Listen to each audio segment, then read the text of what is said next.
11:16, and we have a lot to talk about still for tonight. Hopefully you guys have been joining us since our evening shows, but if not, I will catch you up to date here. So satellite and radar, we have a few things going on. A lot of rain. You're probably seeing that right off the map.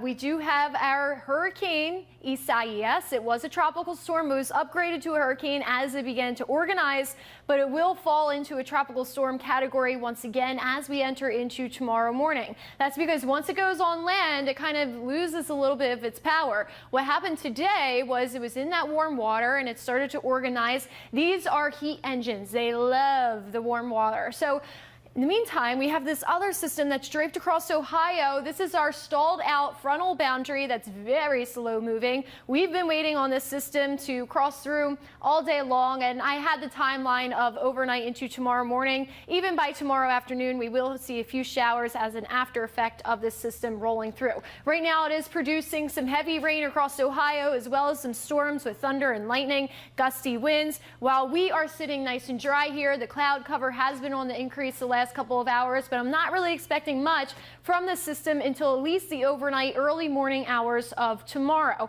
So we will get back to all of that, but let's talk about temperatures right now. Currently we're in the upper 60s, lower 70s. We have a few mid-ish 70s holding on, not many of them. Clarksburg's at 74, Morgantown up to the north there also 74 degrees, Fairmont right in the middle is at 70. So everyone's starting to cool down as we enter into tonight. Those temperatures will continue to fall into the 60s, mid 60s for some of our regions. Other regions just hanging around those upper 60s, 66, 68 degrees, pretty much how we have been feeling in most overnights for the summer so far. Here's our hour by hour model. Not too impressed by this. We do have the cloud cover that we're waking up to, not really showing that isolated storm chance, but it is fairly isolated. Again, we do have some showers that we could wake up to for tomorrow, as well as a thunderstorm. You do see all of that rain, all that green that's way far out to the east. That would be Isaias. And then as we go into the afternoon, that frontal boundary sweeps through. And again, not too impressed with this model. It's showing some scattered showers, but not really showing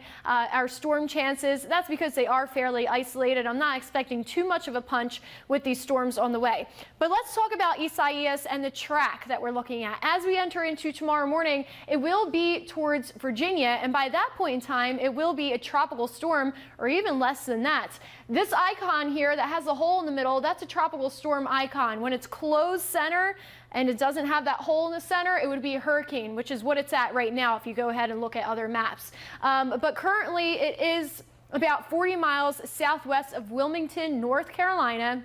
And it's a quick hitting system.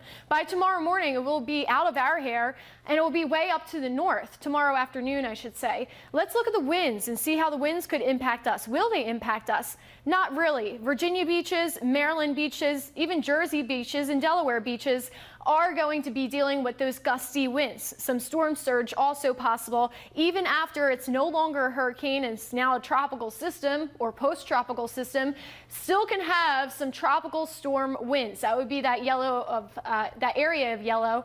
And then the orange would be more tropical hurricane force gust. So you can see that circle is fairly small. And as we go into the afternoon around 2 p.m., it will be New Jersey's problem. So back around where I came from.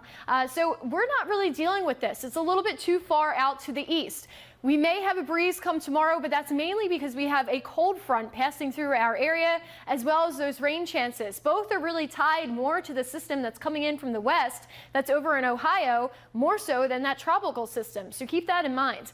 84 degrees for tomorrow's daytime high, and over the next 7 days here, we start to quiet down from tomorrow onward. So again, tomorrow we have winds possible, as well as some soaking rain with that system moving in from the west. Meanwhile, Isaias may bring some gusty winds to our far eastern counties. That eastern panhandle could deal with some soaking rain, but for the most part, I think we're in the safe zone. It's just a little bit too far east, and really the system that's moving in from the west is kind of shoving it out that direction, so it's really helping us out.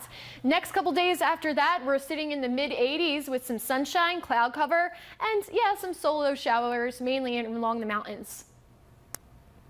And we have that WDTV First Alert weather app that's available in Google and Apple. We have everything on there that you need to know. Download it today.